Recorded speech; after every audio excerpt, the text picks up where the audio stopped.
Thank you, Madam Chair. It looks like there are 11 people registered for general comment.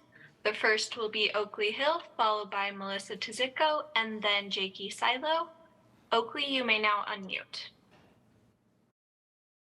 Hello, my name is Oakley Hill and I'm speaking on behalf of the Og-woi Garden. I'm a senior at the University of Utah, graduating in May with my undergrad degree in Gender Studies and Social Justice Advocacy. The Og-woi Gardens is a testament to the sacred human-land relationship that Indigenous cultures proudly hold. To take away the garden would be a detriment not only spiritually but agriculturally. The Og-woi Gardens, as stated on their website, was created and is managed 100% by volunteer community members and is a prime example of how food can be free and accessible. Its name, derived from the Shoshone word river, is referencing its prime placement on the Jordan River. This garden is a staple piece that represents reciprocity between us humans and the earth, as balance has already been misaligned due to overconsumption by humans, specifically through impacts of settler colonialism and corruption by means of privatization of natural resources.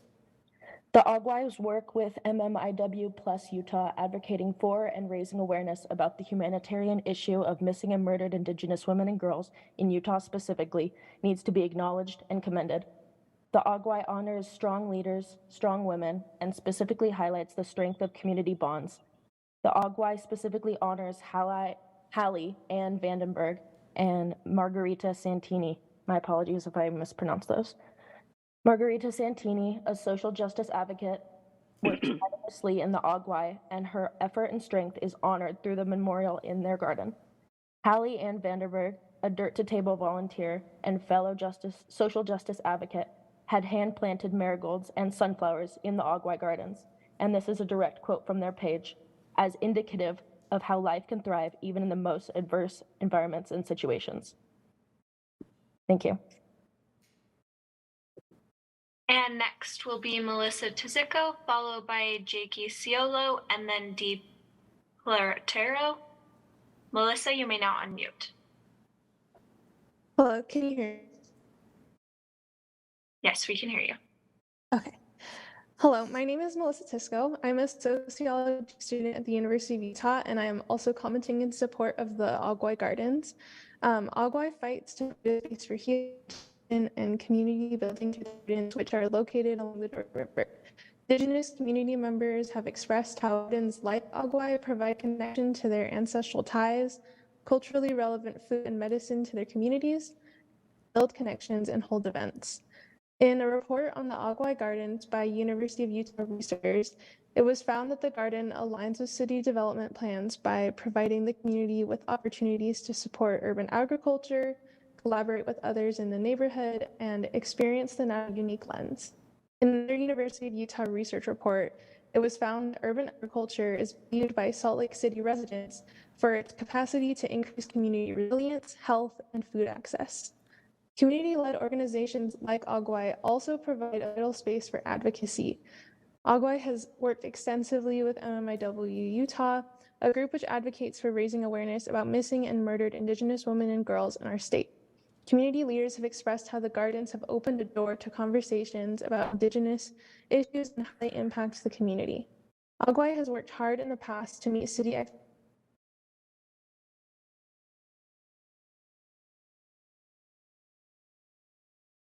Thank you. And next will be Jakey Ciolo, followed by Dee Platero, and then Mail Arvin. Jakey, you may now unmute. Hi, can you hear me? Yes, we can hear you.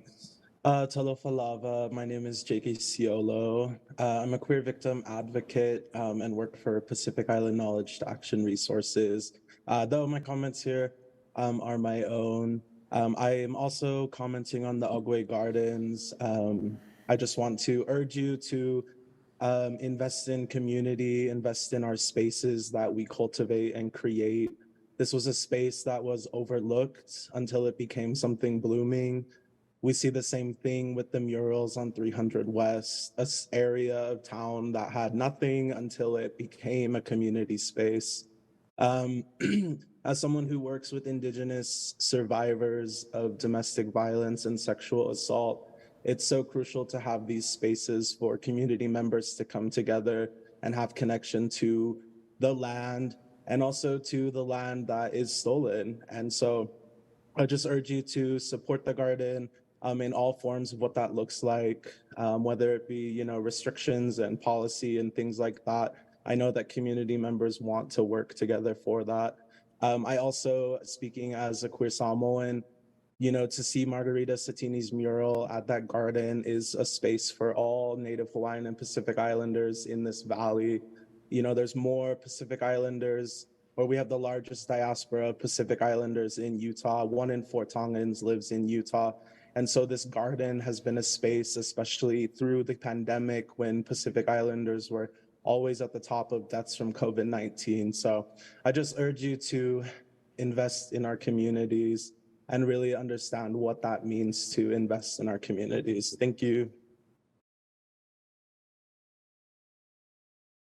And next will be Dee Platero, followed by Male Arvin, and then Mark Rioa. Dee, you may now unmute. Great. Thank you. Good evening. My name is Dee Platero, and I'm a member of PANDOS, which stands for Peaceful Advocates for Native Dialogue and Organizing Support. I would also like to comment in support of the Og-woi People's Orchard and Garden Project in response to the letter received by the collective on March 21st to remove the garden by May 1st of this year. So volunteering at the garden has been a way to connect with my Indigenous community living in an urban area. Almost half of Indigenous people in Utah live outside the reservation areas, and 46% of Indigenous people in Utah live in urban Salt Lake. The Og-woi project has been meaningful to me because it practices a gift economy which is rooted in Indigenous values and traditions. This is a powerful model for promoting sustainability, reciprocity, and community well-being. Instead of commodifying goods and services for profit, the gift economy values relationships and the circulation of resources as a means of creating social connections and fostering trust, such as the artist murals that have been given to beautify the garden and memorialize community activists. Important traditional medicine plants from the Og-woi garden have been shared with Indigenous families to provide comfort after the passing of a loved one due to tragic violence. Salt Lake City is ranked as the highest number of cases of missing and murdered Indigenous women in the United States. The act of growing medicine is an act of resistance against the systemic violence that has been perpetrated against Indigenous peoples for generations. It's a way to reclaim traditional practices and knowledge, to honor the memory of those who have been lost, and to provide healing and support for those who are still with us. Planting medicine is an essential step towards healing and justice for Indigenous communities that have been disproportionately affected by violence and trauma. From the garden, the Puget Sound area have also partnered with the Og-woi garden over the past 2 to 3 years so that our Indigenous community has access to specific plants for medicine, healing, and ceremony. In closing, I'd just like to ask the deadline be removed and reconsidered and continue to work with Thank us you. to keep this community space. And next will be Male Arvin, followed by Mark Rioa, and then Deanna Taylor. Male, you may now unmute. Aloha mai kako. My name is Miley Arvin, and I'm the Director of Pacific Island Studies at the University of Utah. I'm also here to ask that you support the Og-woi Garden. As many have already said, the Og-woi is a community-based project modeling how food can be free and accessible along the Jordan River Parkway Trail, and it was created lovingly by and for the people. The public lands, Salt Lake City Public Lands, recently and suddenly notified the garden that everything has to be removed from the site by May 1st. They've also said that they're supportive of the garden and want to shepherd it through various kinds of official approval processes, but those processes can't start until the fall. So what we're asking is that that you all support, taking away that deadline, because removing all of the existing infrastructure, the trees and plants would be a huge setback, both practically and morale-wise, for the community who runs the garden, who had thought that a process was underway with the city to receive official approvals. And I want to add why this is important to me specifically. In November of last year, our Pacific Island Studies program hosted an event featuring 3 Indigenous community garden projects. We had leaders from the Carry the Water Garden, the Healthy Roots program of the Utah Pacific Islander Health Coalition, and PANDOS, including Dee, who just spoke. The event was so wonderful as folks from the garden shared so much wisdom and love. And Michelle Brown and Dee Platero from Pando spoke eloquently about food and medicine grown at the Og-woi. After that event, our program's faculty and students have continued to grow relationships with these gardens. And we also worked quite a lot with Margarita Sattini, who's memorialized in a mural at the Og-woi. Our students really see themselves reflected in her image and legacy, and it would be a blow to them to see that mural removed.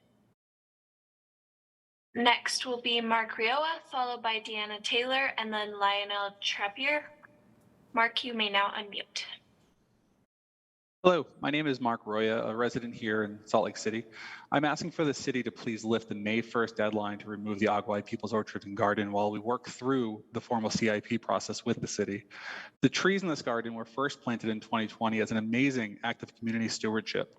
I was personally fortunate enough to stumble across the land in 2021 while walking along the Jordan River Parkway. Since that time, I've had the opportunity to meet and work with a diverse and caring group of people that are volunteering their personal time, resources, and physical efforts to provide a much needed service to the immediate community and the entire surrounding city. Salt Lake City communicated through the 2022 Parks Master Plan that their first goal is environmental health and sustainability. The two related transformative projects that were communicated through the master plan related to that are to put environment first and to grow our urban forest.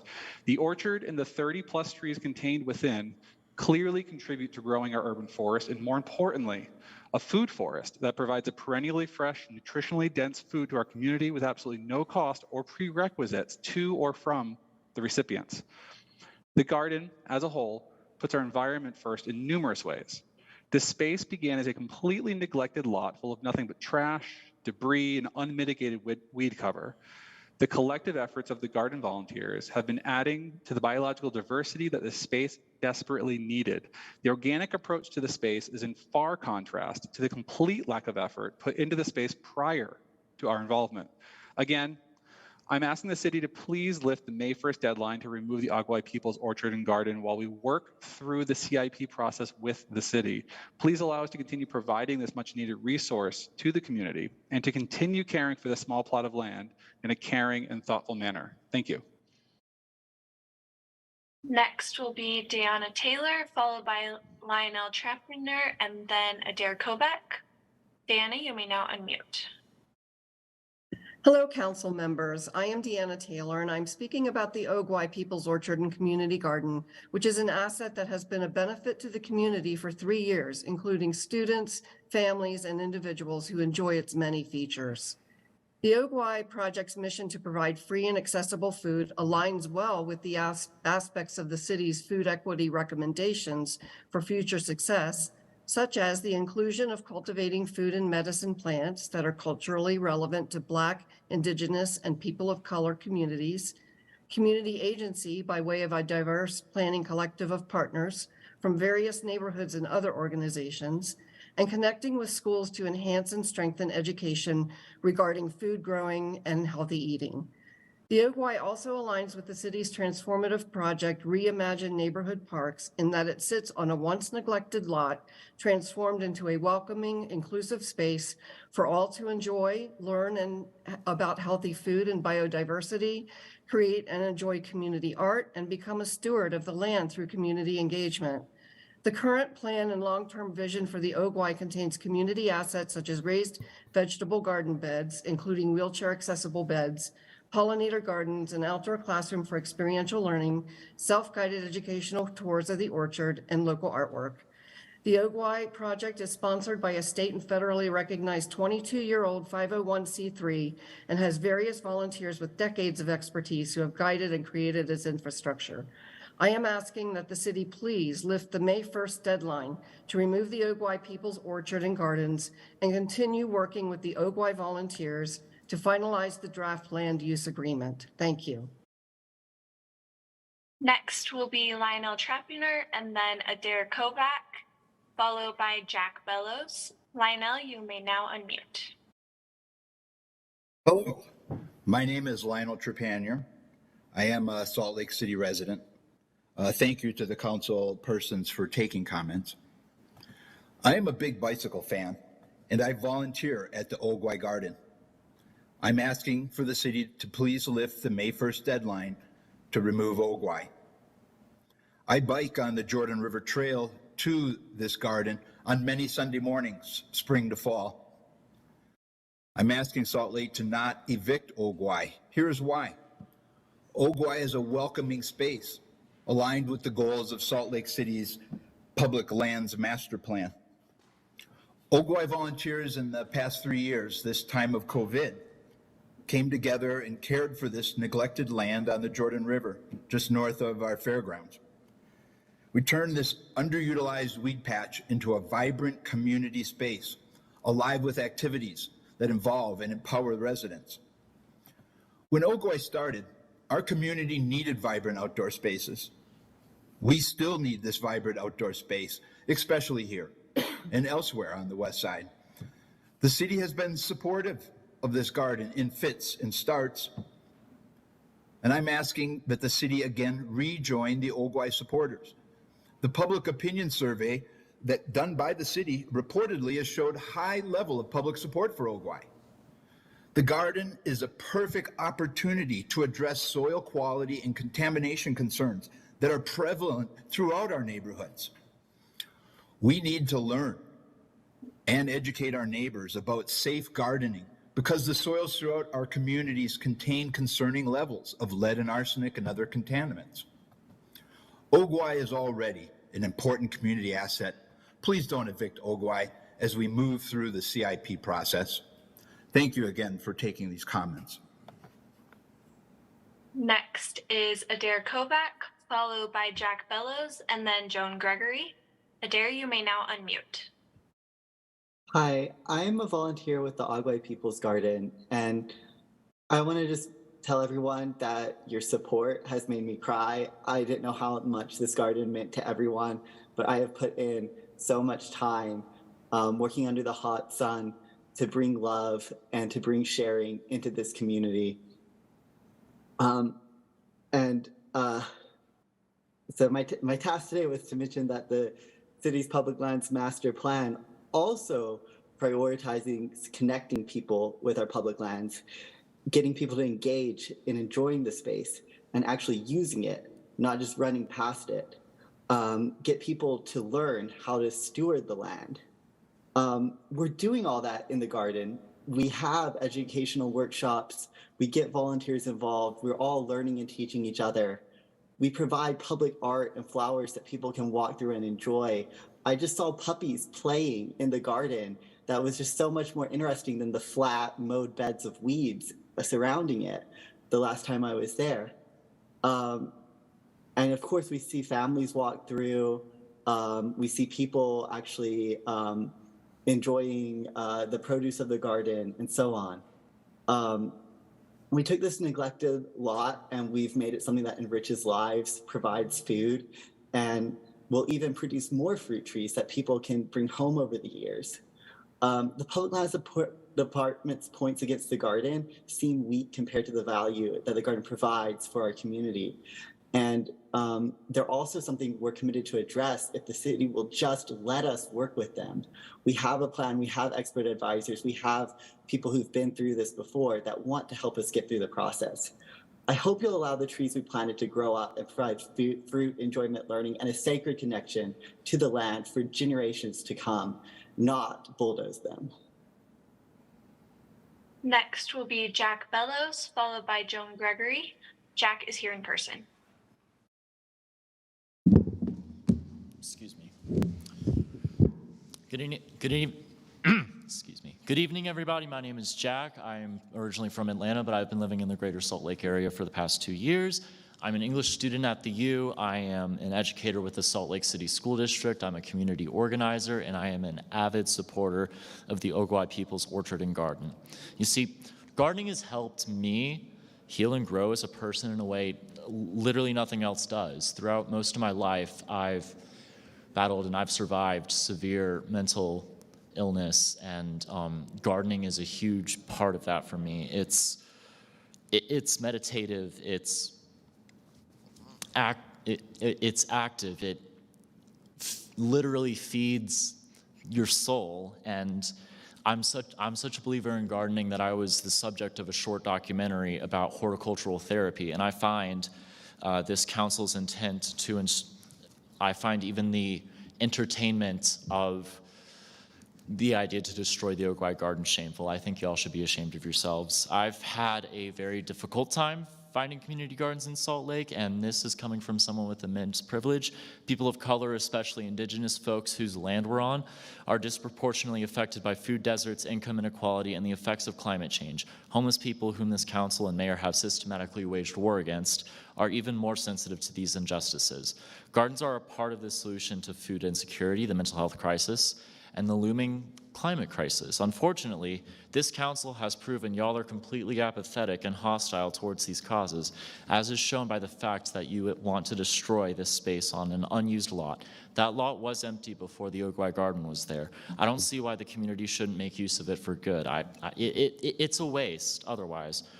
Y'all abandoned your neighbors at the doors of this building and are now actively punishing them for taking things into their own hands. You would rather build a $7 million water park on the west side during a drought than support truly authentic expressions of culture. Time. Okay, thank you. And next will be Joan Gregory. Joan, you may now unmute. Thank you. Can you hear me? Yes, we can hear you. Great, thank you. I just want to echo all the concerns and comments that have been made. I've lived here in Salt Lake City for over 35 years, and this project, you can tell by the comments that you've heard today, this project is important to the well-being of this community, the Og-woi community, the West Side community, our Salt Lake community. The well-being of the community that gardens here and the well-being of those who have gardened here in the past and those who will garden here in the future. It nourishes bodies and souls. That is what gardening does. Community gardens build soil and community and food, all of those things. And we can't lose this garden. It is part of our community. It is part of our lives. Please give Og-woi Garden and Wasatch Community Garden and all those who are assisting in this effort the opportunity to move forward together for the sake of the soil, for the sake of the food, for the sake of the people, for the sake of our community. I thank you for opening your hearts and minds to letting them continue. Thank you so much.